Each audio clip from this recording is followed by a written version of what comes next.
Rati, nama saya Reni Larasati dari kelas 12 IPA 4, absen 28. Dan hari ini saya akan mewawancarai seorang pengusaha kerajinan yang kebetulan adalah mama saya. Ibu Eka Sumardi ini adalah seorang pengusaha kerajinan yang bergerak di bidang fashion. Nah, selanjutnya mari kita ikuti wawancara saya beserta Ibu Eka Sumardi. Pertanyaan yang pertama, Ibu, kenapa Ibu memilih membuka usaha seperti ini? Alasan saya untuk membuka usaha seperti ini adalah bahwa usaha ini adalah usaha yang eksis dalam situasi apapun. Mengapa saya menyebutkan seperti itu? Bahwa kebutuhan manusia, terutama kebaya yang saya geluti sekarang ini adalah dalam kondisi apapun akan digunakan, khusus di Indonesia di saat-saat pernikahan dan juga dengan acara-acara lainnya. Jadi dalam situasi apapun pernikahan tetap akan berjalan. Kemudian yang kedua adalah bahwa kerajinan ini adalah kerajinan yang sungguh-sungguh sangat spesial karena tidak semua orang dengan mudah bisa mengerjakan hal ini. Oleh karena itu, saya punya kesimpulan bahwa kompetitor dalam bidang usaha ini tidak begitu banyak. Pertanyaan kedua, dan kalau saya boleh tahu Bu, gimana sih caranya supaya bisa mewujudkan usaha seperti ini? Ceritanya seperti apa dari proses awal, pemikiran ide sampai sekarang tuh bagaimana? Proses awal dari pembentukan usaha ini adalah dimulai dari hobi. Kebetulan hobi saya adalah hobi di bidang fashion. Kemudian dari fashion yang saya lihat ini, saya sangat menyukai pernak-pernik.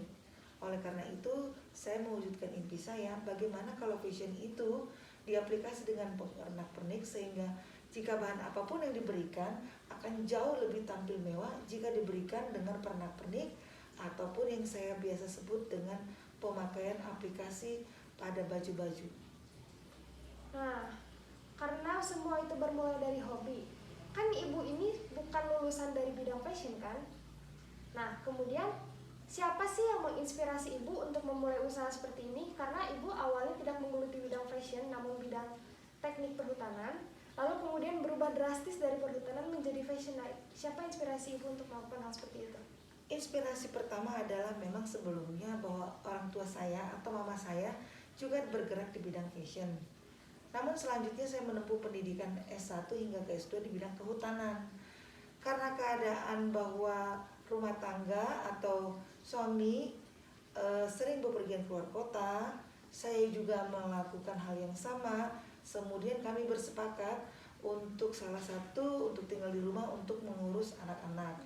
Namun karena pendidikan sudah tinggi dan keinginan ingin tetap maju dan berkarya, ada keinginan untuk mewujudkan karya-karya lain seperti bagaimana kalau kebaya itu menjadi suatu kebaya yang sangat indah yang kebetulan selalu dipakai oleh mama saya dulu, sehingga saya mewujudkan kalau saya juga memakai kebaya juga cantik, tentunya putri-putri Indonesia yang lain juga akan senang menggunakan kebaya dan tampil cantik.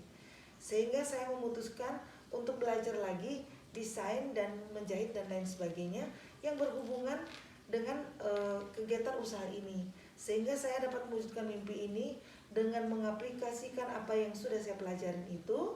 Pertama-tama saya menggunakannya sendiri, kemudian karena beberapa teman-teman menyukai hasil-hasil karya saya, lalu saya mencoba untuk mengerjakannya dan akhirnya berkembang menjadi suatu bisnis sehingga menjadi besar seperti ini.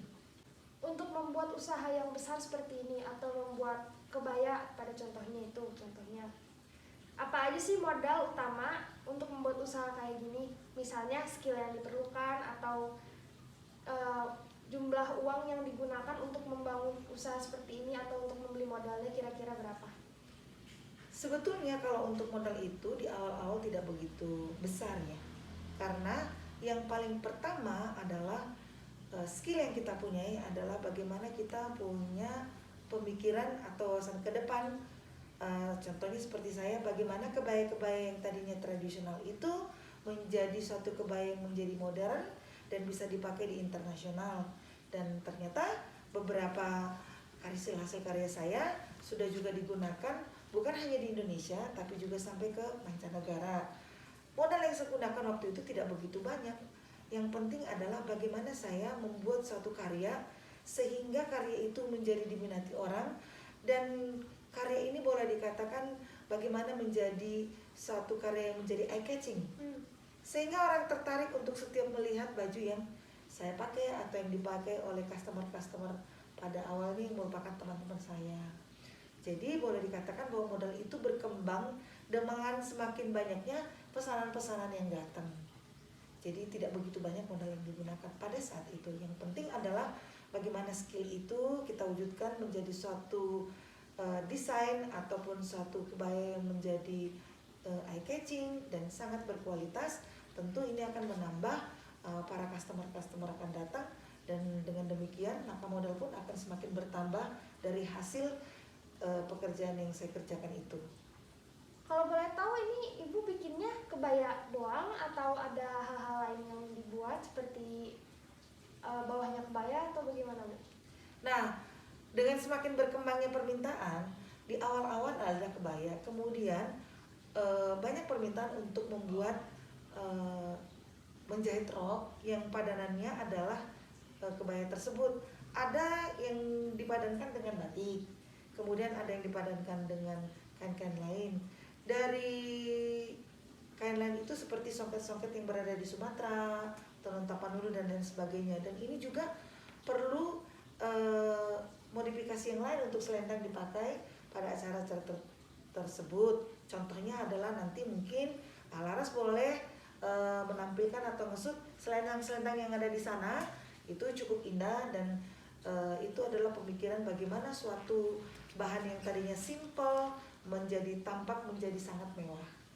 Bahan yang dari Sumatera itu Ibu ambil sendiri atau bagaimana cara kontak orang yang dari Sumateranya untuk mengirimkan barang ke sini? Di awal-awal saya dengan suami memang pergi ke tempat-tempat pengrajin tersebut, contohnya ke Palembang, ke Tapanuli atau Sumatera Utara. Nah, di sana kami bertemu dengan supplier-supplier besar dan pengrajin-pengrajin yang ada di sana, kemudian mengadakan bentuk kerjasama, sehingga walaupun untuk selanjutnya kami tidak datang ke tempat itu karena kami sudah memulai kontak dan menjaga hubungan yang baik untuk hubungan bisnis, sehingga saat sekarang untuk pengambilan barang-barang itu cukup melalui telepon ataupun melalui sosial media yang lainnya, karena kami sudah saling percaya. Pertanyaan berikutnya, sejak kapan Ibu mempunyai kesadaran untuk memulai dan membangun usaha ini?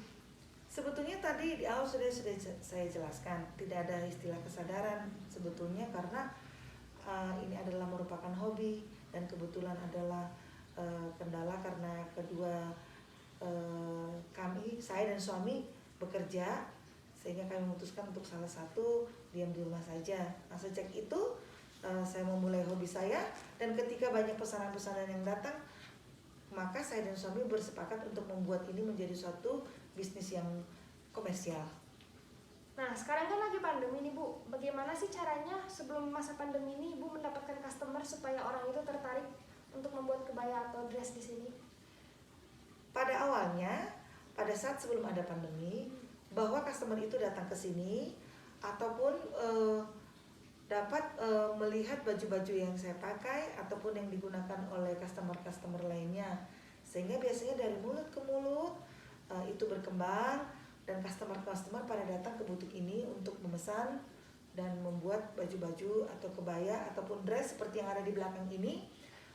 Kemudian berkembang lagi menjadi bridal dan lain sebagainya, datang ke tempat ini. Jadi cara Ibu untuk membuat konsumen merasa tertarik untuk membeli produk Ibu ini dengan cara menggunakan kebaya atau dress yang Ibu buat sendiri, dan kemudian orang-orang akan merasa tertarik dan akan membicarakannya dari mulut ke mulut seperti itu. Ya, seperti itu. Nah, sekarang kan lagi pandemi nih, Bu. Kalau kondisi pandemi gini kan pembeli tuh sulit ya untuk datang ke tempat ini. Bagaimana sih caranya Ibu memasarkan produk kepada konsumen jika mereka tidak bisa melihat-lihat ke sini gitu? Oh, ini sesuatu hal yang sangat tergantung kepada sosial media. Kebetulan perusahaan ini kita sudah membuat ada Instagramnya, tapi di awal-awal kita sudah membuat semacam website untuk agar masyarakat tahu tempat ini di mana. Kemudian sekarang ada berkembang yaitu website. Selain website ada Instagram. Kemudian kita juga membuat ada YouTube. Kemudian ada cara lain yaitu Facebook, dan beberapa wartawan-wartawan lain juga pernah menanyakan baik secara online kepada saya akan produk-produk dari Butik Larasati ini. Kan tadi Ibu untuk memasarkan produknya itu menggunakan semua sosial media ya. Menurut Ibu apakah itu sulit untuk beradaptasi dengan teknologi sekarang yang serba online di era digital seperti ini? Di awal-awalnya memang sulit ya, karena memang tidak terbiasa melakukan bisnis secara online seperti itu, apalagi untuk bidang seperti ini. Tetapi dengan keadaan seperti ini, bahwa pertemuan itu dikurangi dan kondisi pandemi seperti sekarang ini membuat kita betul-betul harus memanfaatkan media sosial ini untuk marketing kita. Oleh karena itu, ini adalah sesuatu tantangan baru dan harus betul-betul dipelajari dengan cepat agar usaha ini menjadi maju dan berkembang seperti semula. Kan sekarang ini untuk membuat kebaya harus fit size atau fix size. Gimana sih caranya Ibu untuk membuat fit size padahal kita ini nggak bisa ketemu sama customer langsung gitu? Oh, ini adalah sesuatu tantangan baru dan ternyata memang ini sudah kita lakukan, bahwa sebelum ada perjanjian tentu kan harus ada komunikasi awal antara customer dengan saya. Nah, kemudian kita mengadakan perjanjian bahwa nanti akan mengadakan video call. Kalau dia masih selama di Indonesia, kita menggunakan bahasa Indonesia.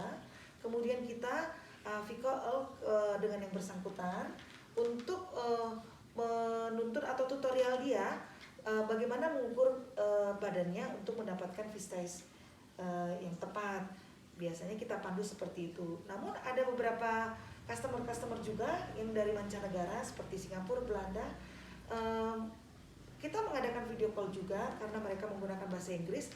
Biasanya saya dibantu oleh Laras ya untuk menerjemahkan bahasa Indonesia ke bahasa Inggris. Saya menyebutkan dalam bahasa Indonesia, kemudian Laras bertanya kepada yang bersangkutan dan menerjemahkan apa yang menjadi pertanyaan saya itu ke dalam bahasa Inggris kepada customer tersebut. Dan ini sangat memudahkan untuk mendapatkan ukuran yang tepat untuk baju yang mereka pesan. Oh gitu. Kalau begitu di sekitar sini ada nggak sih Bu pesaing dengan lingkup usaha yang sama? Kalau gitu gimana ya caranya supaya bisa mengatasi hal seperti itu? Sebetulnya kalau ada pesaing itu sebetulnya adalah sesuatu hal yang bagus, sehingga kita menjadi lebih semangat untuk meningkatkan kualitas kita. Di awal-awal memang komplek ini adalah perumahan. Untuk pengembangan usaha itu sebetulnya terbaik adalah display itu bisa dilihat orang yang sambil lewat seperti itu. Tetapi saya sudah membuat konsep untuk di daerah perumahan ini aja dengan pemikiran harus menghasilkan kualitas yang baik sehingga dimanapun tidak mesti harus dilihat orang tapi akan dicari. Di awal-awal karena ini adalah perumahan, beberapa ada yang membuat usaha seperti ini, tapi itu bukan menjadi sesuatu hal yang menakutkan buat saya, tapi itu adalah sebuah tantangan untuk meningkatkan kualitas lagi sehingga pesaing-pesaing itu tidak bisa merubuhkan usaha ini. Dan ternyata satu persatu dari pengusaha tersebut akhirnya menjadi berhenti, dan satu-satunya yang bikin usaha seperti ini di komplek ini ya tinggal Butik Larasati ini, ya tinggal saya. Seperti itu. Jadi Ibu ini pernah nggak sih kayak mengalami kegagalan gitu atau selalu mengalami profit atau kesuksesan seperti itu? Kegagalan pasti ada, di mana-mana usaha itu pasti ada. Kalau di bidang fashion mungkin di awal-awal kegagalan itu adalah mungkin tidak sesuai dengan apa yang diminta oleh customer. Menerjemahkan apa yang diminta oleh customer dengan apa yang akan kita kerjakan adalah tantangan yang sangat besar untuk usaha ini. Namun dengan berjalannya waktu, pengetahuan semakin ditingkatkan, pengalaman-pengalaman itu menjadi pelajaran buat kita. Kita akan berusaha bagaimana menerjemahkan apa yang diminta oleh customer itu dengan apa yang harus kita kerjakan. Caranya adalah sebelum menerima customer itu, saya membuat sketch atau desain, membuat gambarnya. Lalu setelah saya membuat gambar sesuai dengan apa yang dia minta, gambar itu atau sketch itu atau desain itu saya serahkan dulu untuk dicek ulang oleh customer. Dan apabila sudah oke, itu menjadi bahan utama untuk membuat pola dan desain yang akan diminta oleh customer tersebut. Sehingga dengan demikian kegagalan itu hampir tidak ada atau diminimalisir. Dan setelah itu biasanya ada fitting kalau yang datang ke sini. Tapi kalau untuk yang keluar, saya sendiri karena sudah berpengalaman akan punya satu, bukan trik, tapi pengalaman ini membuat saya untuk membuat baju-baju itu dengan melihat bentuk badan orang dan lain sebagainya, sudah tahu kira-kira model dan ukurannya apa yang perlu disiasati untuk bentuk-bentuk badan dari customer tersebut. Ibu pernah nggak sih mengalami kayak kerugian, misalnya ada satu customer yang pesan terus tiba-tiba di cancel, tapi ibu sudah membuat kebayanya seperti itu? Hampir nggak pernah, karena kita punya peraturan di bisnis ini. Apabila customer untuk memesan, apabila mereka membawa bahan ke butik ini untuk dikerjakan, mereka harus memberikan DP dulu minimal 50%. Kalau misalnya mereka membeli bahan di sini, ya mereka harus melunasi dulu bahannya, kemudian memberi DP untuk pengerjaannya. Sehingga biasanya hampir tidak ada baju yang tidak diambil, jadi tidak pernah mengalami kerugian. By the way, ngomong-ngomong nih Bu, di sini tuh cuma bisa bikin kebaya atau bisa bikin hal yang lain sih? Oh enggak, di awal-awal memang kita bikin kebaya saja, kemudian customer itu meminta untuk paduannya seperti batik, untuk rok, ataupun songket ada yang dari Palembang seperti itu, maupun songket-songket dari Tapanuli. Lalu kita menjahit bawahan dari kebaya tersebut, belum lagi kemudian ada bustiarnya untuk dalaman dari kebaya ini. Kemudian selanjutnya kita membuat atau mendesain bagaimana selendang-selendang dari songket itu dibordir atau dilonceng seindah mungkin sehingga tampil mewah. Mungkin Laras bisa nanti shoot seperti itu contohnya ya, selendang-selendang ada di sana. Nah tadi kan ibu bilang songketnya itu ada dari Tapanuli, ada dari Palembang. Gimana sih caranya ibu untuk mendapatkan supplier segitu jauhnya dari Sumatera untuk bisa mengirimkan barang ke sini? Kalau dari awal-awal memang saya beserta suami, dulu waktu kecil Laras juga diajak ke Palembang ataupun ke Sumatera untuk bertemu dengan supplier-supplier yang ada di sana. Kemudian kita memperkenalkan diri dan belanja dan memperkenalkan tempat serta usaha kita.